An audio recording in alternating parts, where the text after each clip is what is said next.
Well, let's get straight into this. The crazy scenes we saw in Southampton yesterday. Nigel Farage is getting blamed for inciting this. People are calling for him to be arrested. Which is nonsense. People are angry and they have every right to be angry. They didn't investigate, they didn't look, they didn't care enough to check him out. They cared more about the Sikh maniac. That family weaponised our two-tier justice system. This attack on Farage, this is just deflecting what the problem is. I will guarantee that the points he made yesterday about anti-white racism will resonate with huge parts of this country. What he's saying is right, it's true.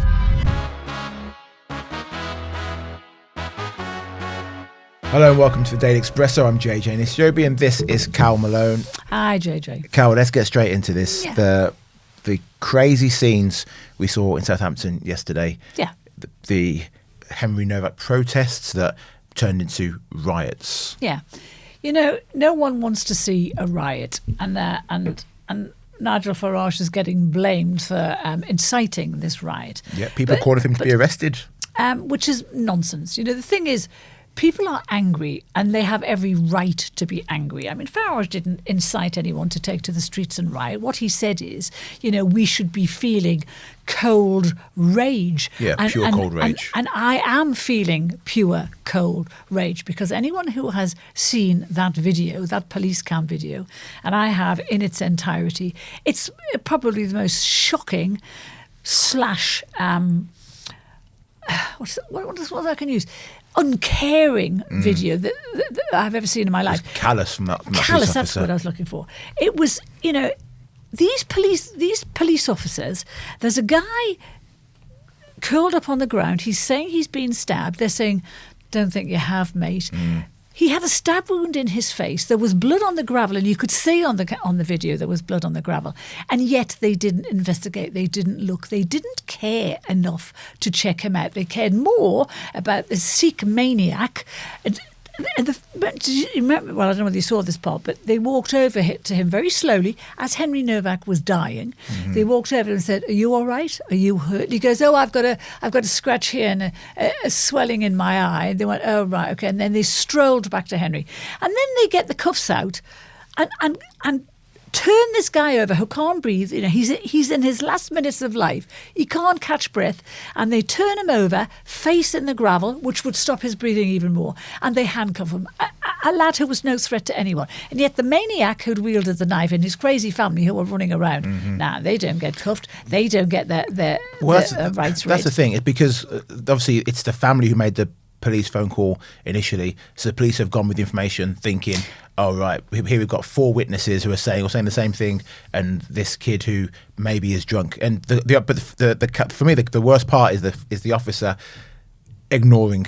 If the kid says, "I've been stabbed, I can't breathe," Why didn't he open his jacket? Why didn't he look at him? Why didn't he see what, you know? I don't care if there wasn't much blood. The bottom line is, if someone says I've been stabbed, you don't say I don't think you have. Yeah, check them. But more importantly, you know, that family weaponised our two-tier justice system in the sense they knew, and especially Digwa knew, that if he said, this bloke has just ripped my turban off and he's racially abused me, they knew what would happen then. And they knew that the police would see Henry Novak as the criminal, not the victim. And that's exactly what happened. And I don't care how many cases there have been to, I don't care how inured they are to violence and all the rest of it. When somebody says I've been stabbed, when someone is clearly no threat, they should have checked him over.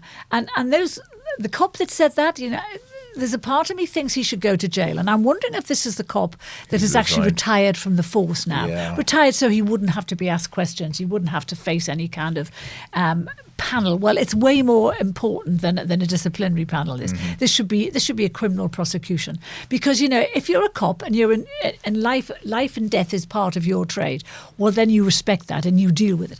And I just find this whole thing now about, you know, this attack on Farage, this is just deflecting what the problem is. Whatever Farage says, people are going to say it's inflammatory. This is politicians who are terrified of him, so they have to say everything he says is inflammatory and racist. But I will guarantee that the points he made yesterday about anti-white racism will resonate with huge parts of this country. I've just done a TV show this morning, and to a man, woman, every person who rang in was not slagging Farage off. They were saying what he's saying is right, it's true. And it is true. He talks about a two-tier justice system. We have so many examples of that. One just a couple of weeks ago, remember, those teen lads were these teen rapists who raped 2 schoolgirls. They were let off because the judge said, 1, they were young, 2, they were a bit thick, and 3, they were travellers. So I don't think he let them off because they were travellers. That's not true. I said a combination of the 3. Okay, but them being travellers had nothing to do with it. The judge said he was letting them off because under the current restrictions that they'd had, he said they'd actually done very well. They'd followed the curfew. They haven't gotten into any trouble. And I disagree with it completely. I think raped 2 women. I don't care about them keeping to the curfew. Don't give stuff. I'm not the judge, but that's what the judge said. But to say they got left because they're travellers, that's not what the judge said. He didn't take that into his consideration. How do you know? Because they did the mens rea. The judge explained.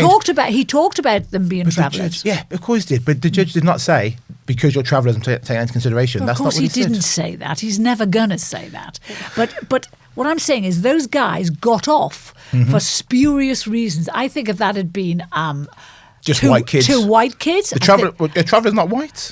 Yes, but they're travellers. And I think the culture and the ethnicity comes into it. The sentencing guidelines, the Sentencing Council have instructed judges to consider sentencing, when they're sentencing people of colour, cultural differences. They've been told to take that into consideration. I'm sorry, no, you don't. A crime is a crime. It doesn't matter whether you're white, black, brown, whatever you are. The crime is a crime. It doesn't matter where you come from, what's your culture, right, nothing. But back to Farage and the riots. Right. Farage is being blamed by some people for inciting these protests and the riots. I think he could have said everything he said in his statement on Monday. And it was a very considered statement. I think he said everything he said, and he could have also added, do not, if you want to go and protest, but keep it peaceful. Do not go out in the streets, do not attack our police officers. We did a show yesterday, and I said the same thing to James Walker, that some people who follow Farage, they're looking for a scrap, and they're going to go down there and they're going to attack the police, and that's what we saw happen. But I don't think he could possibly have known that was going to happen. I mean, of course he knew it was going to happen. I don't think he knew at all it was going to happen. I think that speech was very considered. I think he did not sound like he was inciting anyone. But the bottom line is, Farage has been the only politician in this country for the last 6 months that has talked about Henry Novak. No one else has. Starmer hasn't. Kemi Badenoch hasn't. Not until this week. And Starmer has the brass neck to come out today and talk about Henry's family. He hasn't given a stuff about Henry's family for the past 6 months. Hasn't mentioned this case. And you know why he didn't? Because he wanted to wait and see what the verdict of the court was. Because if this maniac Digwa had been cleared, Starmer would have had plenty to say, but he didn't want to do that for fear of upsetting the community, the Sikh community. So he shut up until now. What he says now is irrelevant. He hasn't had the balls to come out and say what he was required to say. Farage has. He's talked about this from day. He's talked about anti-white racism. He's talked about two-tier policing, and he's talked about how this was a perfect example of that. Yes, we didn't see the body cam footage until this week, but we knew we knew what had happened from the court case. So I think people. In 2021, this is what Nigel Farage said about the officer that killed Sir Everard. He said, "We must not allow the tragic murder of a young woman turn into attacks on men and attacks on the police." He could have had the same sentiments with this Henry Novak case. He did not. He was not this tempered.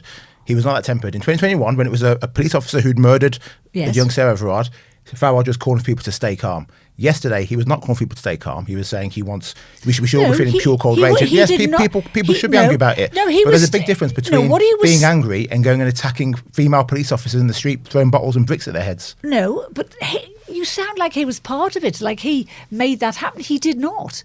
What he actually, throughout that speech, he talked about if two-tier policing wasn't dealt with, it would lead to problems. It would lead to unrest. It would lead to toxicity among communities. And he said, we want to avoid that. We don't want that to happen. He was clear. If anybody who's listened to his whole speech, which I have, he was clear. He said this kind of attitude to white people generally is going to cause unrest. And it did cause unrest. I think for once, Nigel can listen to Rupert Lowe. Rupert Lowe is much more considered. Rupert Lowe is much more considered in his language. He was acting much more like a politician, I would say. Rupert Lowe's party is full of, BNP type people. I'm not going to say lectures about Restore. That party is a disgrace. It'll always be a fringe party. Some of the people who are in it say disgraceful things, and Rupert Lowe will not condemn them. When one of his parties the other week talked about Hitler being a decent bloke, Lowe's response was, "I will not police my party." That's exactly what he said. You should police your party when you're talking crap like that. Sorry for the word. But anyway, you can say crap, Carol. That's fine. Okay. But again, for me, regardless of everything, those riots yesterday were against the wishes of Henry Novak's father, Mark Novak.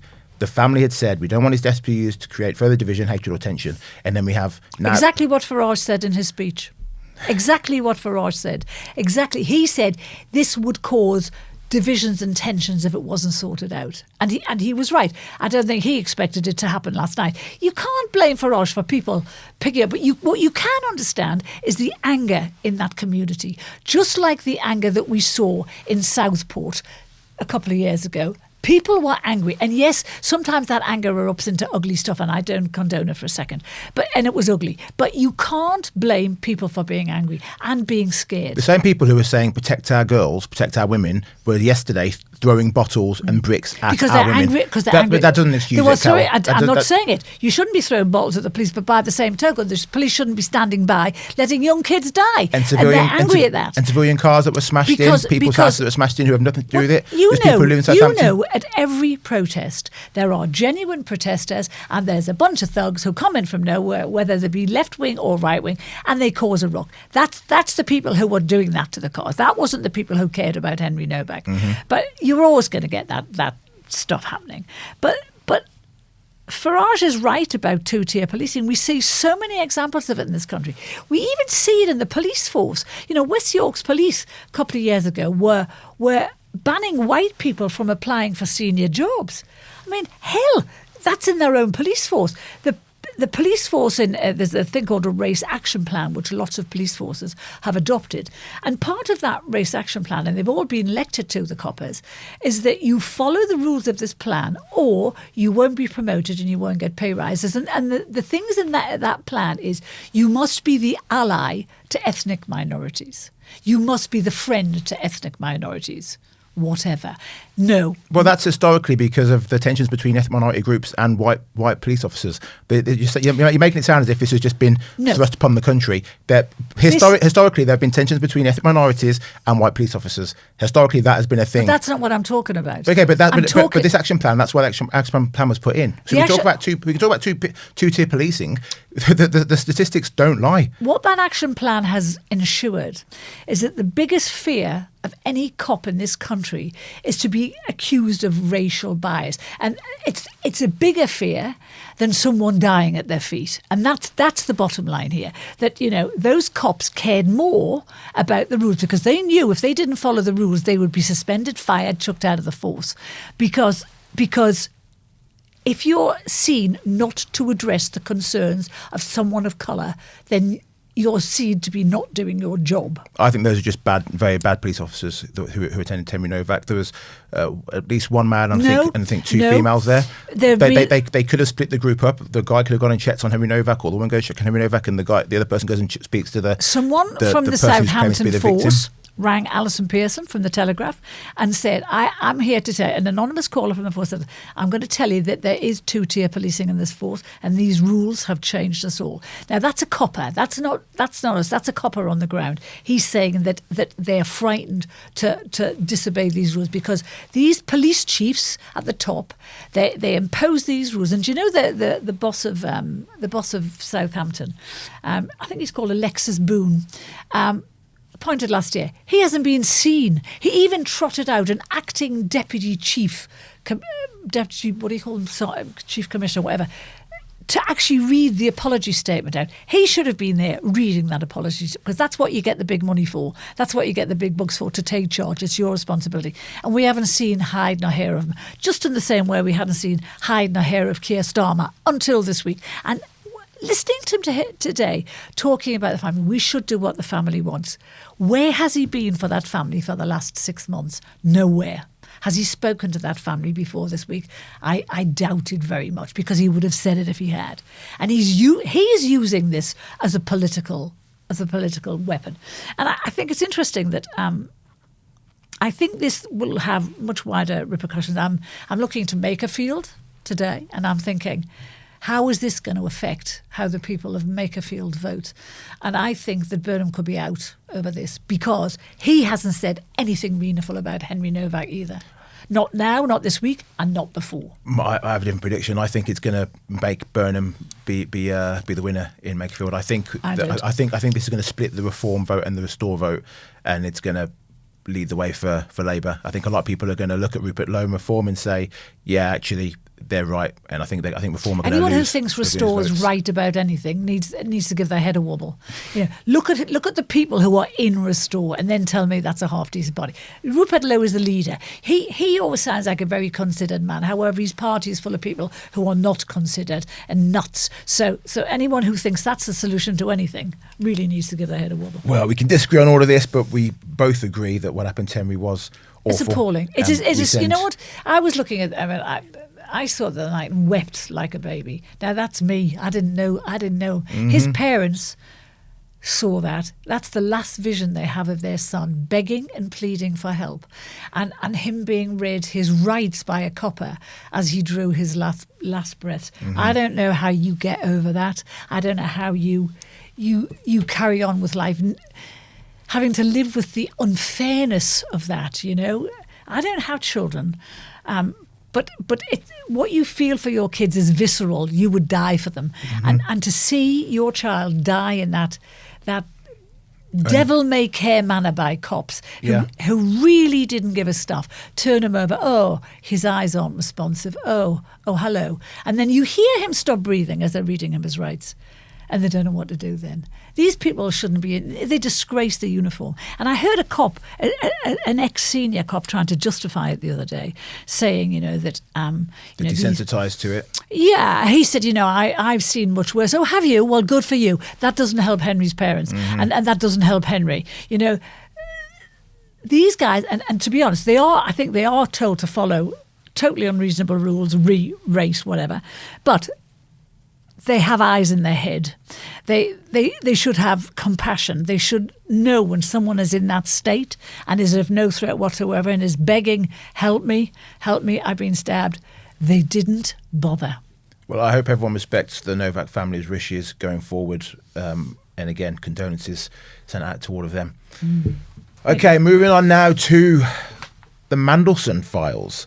So this new tranche, is that the right word? Tranche is the right word, exactly. Thank you. With your little French accent on it there. Your bad French accent on it. Yeah, but when people say French words like that, they say tranche. I mean, you hear someone say someone's Spanish name, like Mr. Gonzalez, but you don't say it for the Irish. You're diverting. You won't be like, sorry. Concentrate. Okay, right. So the files contain more than 160 pages of messages and WhatsApps between Lord Mandelson and government minister officials, but the disclosure did not include info from the peer's personal phone after he declined a request from officials to hand over. Interesting. Isn't that ridiculous? The only ones that are really worth reading are the ones between Starmer and Mandelson, and of course they've been left out. And one has to ask why they've been left out, because they're obviously deeply incriminating of Starmer and of Mandelson, but probably more so of Starmer. But I kind of was waiting for these to come out. When they did, it was all a bit of a damn squid for me, apart from the Pat McFadden quote, which we'll go to in a minute. But it was because it didn't tell me anything I didn't already know. Yeah. You can't imagine that anyone with half a brain inside government, and most of them only do have half a brain, but you can't imagine that they would think Starmer was a good leader or a man in charge of his country or a man who knew what he wanted. We all know he had no idea what he was doing, what he wanted. And that's basically what all these emails say, that the people who worked for them, his closest allies, had no idea about what he thought about anything. Yeah. And what is, Andrew Neil points this out today, and that a lot of the conversation about government business, it's clear Starmer's fingerprints are not on them. So government business is being done without anything to do with Starmer. That no one has said in any of these messages, Keir wants this and Keir wants that and Keir's idea for this is this. It's all of them getting on with it. Yeah. Not knowing what he wants, because the truth is he doesn't know what he wants. And this is the problem. He came into government without a plan. And what these messages tell us all that, but it's nothing we don't already know. We know he had no plan. He made loads of promises. He didn't keep any of them. And what is basically very clear is that they all think he's a plonker. They all think he's a half-wit. But what is also clear is that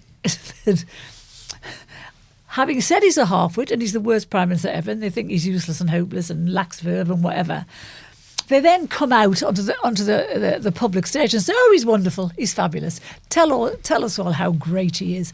No, he's not great. He's terrible. They're hypocrites, one and all. I think there's a secret agenda here with the Labour Party, because as you say, how is the Prime Minister the Prime Minister, yes, but not across government business? No, he doesn't know what's happening. And I think that's where a lot of his mistakes are made, because he says things and he has a speech written about it, and not having read it before he makes the speech, that's how he cocks it up. Yeah. Because he just says ridiculous things. So who is really controlling our government? Well, I would think it was Morgan McSweeney before. It's not now, but I think it's no one now. We can see there's no one doing anything useful right now.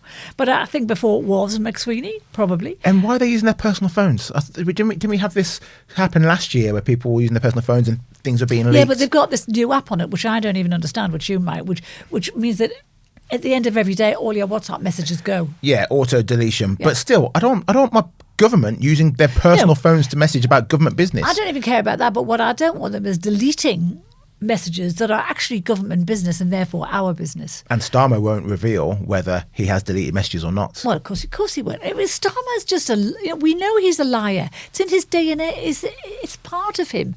He's lied from the minute he got into office.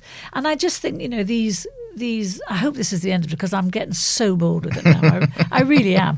It's just boring. And going back to Makerfield again, I mean, I think that a lot of this will resonate with the people of Makerfield as well. I mean, you think that I think that Burnham's going to win. Yeah. I don't. I think that people will see Starmer and they'll read these messages, and the one that will particularly grate and upset them and make them furious is the one where Pat McFadden, the now Work and Pensions Minister, I know what you're going to say. he said, every meeting I have is about who can we tax in order to pay benefits to others. Now, we all knew that was happening, but we haven't actually seen it or heard it from the mouth of a cabinet minister, especially a cabinet minister that is Starmer's biggest supporter publicly. Obviously not privately, but, now we know the truth. They're just stealing from hard-working people to fund the lives of the feckless and the lazy. And that will incense the people of Makerfield. It will. I really hope they don't go to a store. I hope they go to Reform and not Restore. But they will be very cross about that. Well, if you're enjoying this episode so far, make sure you like, share, subscribe and smash that hype button. Also, you can watch every episode ad-free for just $2.99 a month. And also you'll get loads of exclusive content from us that you're not going to see on the side of the channel that isn't part of our new club called Club Expresso. Yay! I love the sound of that. Club Lovely. Expresso. So just hit the join button. It's just below. Hit the join button and $2.99 a month. It's cheaper than chips, mate. Cheaper than chips. Less than the price of a coffee. Well, it depends where you go, mate. Yeah, exactly. Yeah. He obviously goes to Starbucks. Yeah. We go to the one on the corner. And, can we talk about Harry and Meghan? We haven't spoken about them properly in ages. No, we haven't. This is about, there's a story in the papers today that neither of them have been invited to Peter Phillips' wedding. Now, Peter Phillips has been quite clever here.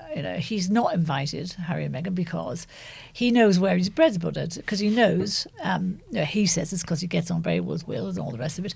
Well, he'll have to because Will is the future king, and Peter Phillips is very dependent on the publicity of being part of the royal family and all the rest of it. So he has to keep on the right side of Will's. So of course he's not going to invite Harry to the wedding because.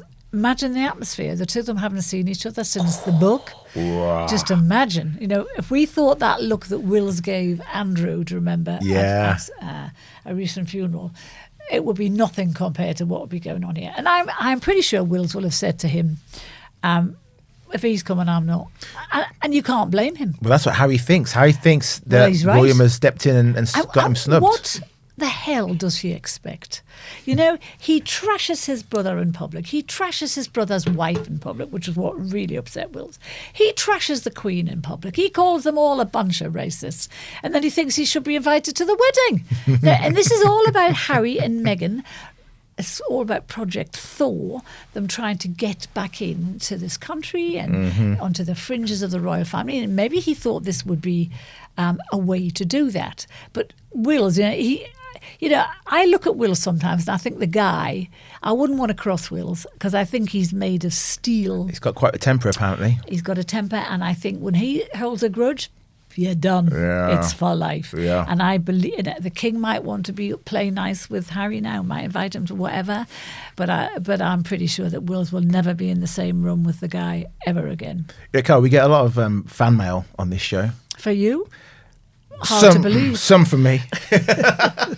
A lot for Mark Dolan, loser. Of course, and exactly. And plenty for you. Oh, do we? Oh, yeah, good. we do. Well, if we get plenty for me, more people should be watching them. More people should be watching this than Mark Dolan. So I put a plea out there. Watch us.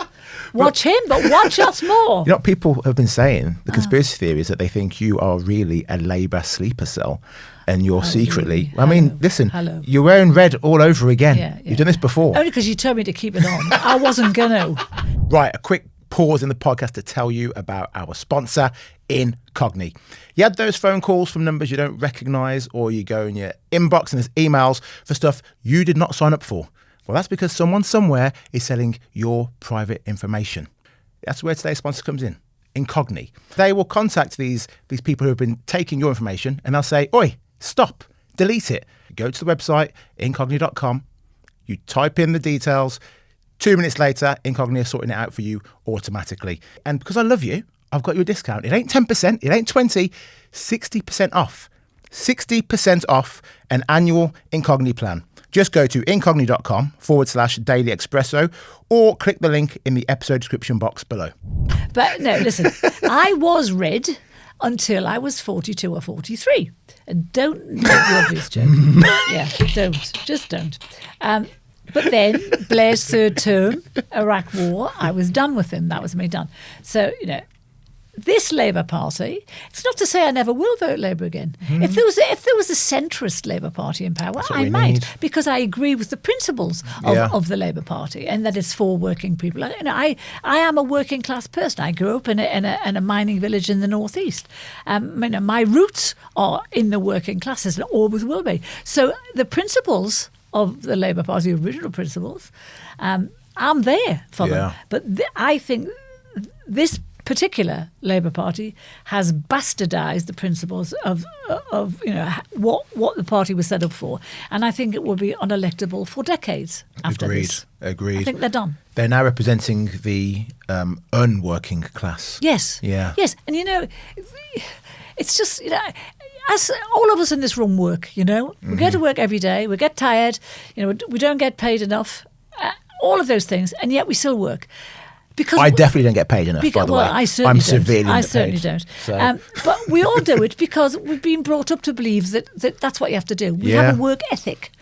And funny enough, the working classes have a huge work ethic. It's ingrained into them that to do anything, to get anywhere, to have something, you have to work. But this Labour Party, opposite of that, stay at home, buy some cheddars, buy yourself a little bottle of wine and sit and watch telly all day.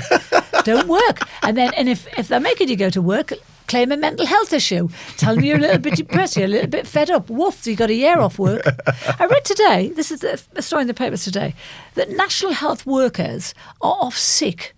The amount has doubled, I haven't got the figures to hand, has doubled in the past year. Do you know in the NHS, this is because it's a public, it's a public body, you can be off for 6 months, you get full pay. You can be off for another 6 months and get half pay. Well, they're obviously thinking, well, why wouldn't I? And all this. I was on TV with a guy today who was saying, we have to respect nurses. They work very hard. Yes, they do. No one dragged them into nursing. Yes, they work hard, and they should be paid well. And now I believe they are paid well, and their overtime rates are really very good. But we've got to stop talking about nurses like they're martyrs. They're not. They're people who chose this as a profession, and it's a profession they wanted to do, and they know how hard it is. Everyone who wants to be a nurse knows that a lot of that job entails wiping up after people, cleaning people, tending to their most intimate needs. You know that as a nurse. And it annoys me when you have a go at the National Health Service and people throw nurses, which happened to me today. Someone threw nurses in my face and said I shouldn't attack the fact that a lot of NHS workers take a year off sick and get massive amounts of money. Shouldn't attack them for that because of nurses. It's nonsense. Nurses do their job, and in the main they do it incredibly well. They do. And now I think they earn more than half decent money. Wasn't always the case, but now I think they do. But it's got nothing to do with the fact that a lot of those workers in the NHS are taking 6 months paid leave off. Well, on that bombshell, we'll call it a day, Carole. I thought we were going to talk about men and handbags. But we're wrapping up now. You've exhausted me. I need to have a lie down. We have to say the line now. I've said it. So all the World Cup footballers are carrying Hermes bags worth 35 grand. I mean, seriously. Listen, they can afford it. That's nothing. That's not peanuts. The point. It's a Hermes handbag. Yeah, but it looks stylish. It looks like they're being pretentious and stupid. Pass me my bag here. Pass me my cream one. What have you got? That's mine. Yeah, give me that. Yeah. Okay. Right. So does this suit me? No. Just going to go and actually, score you do some carry it goals. for me every week. And so I do carry it for you. You do. No, it doesn't suit you. And they're all doing it now to compete with each other. They've all got more expensive Hermes bags. One's is worth 35,000. The other one is worth 65,000. Oh, Marc Jacobs. It is Marc Lovely. Jacobs. Yes. I love that then. Yeah. But you're missing my point. The point is they don't need a bag that big or that expensive to carry their bits and bobs. Of course they do. No, they don't. They've got big feet, big boots. You look at those footballers carrying those bags. There's nothing in those bags. Look at what's in mine. It's bulging to the thing because it's full of stuff that I need. What's all this white powder in little packets? You are just so... I do not take drugs. Apart from a bit of a Nurofen after this show with you. Half bottle of Smirnoff as well. Yeah, yes. God, I thought I could smell it on the your breath. The only time I need a drug is having done a show with you. 400 milligrams of Nurofen, thank you. Right, Carole. On that bombshell. Yeah, we'll go. Thank you for watching. Thank you, Carole, for joining us. Pleasure. And we'll see you again next time. Bye-bye.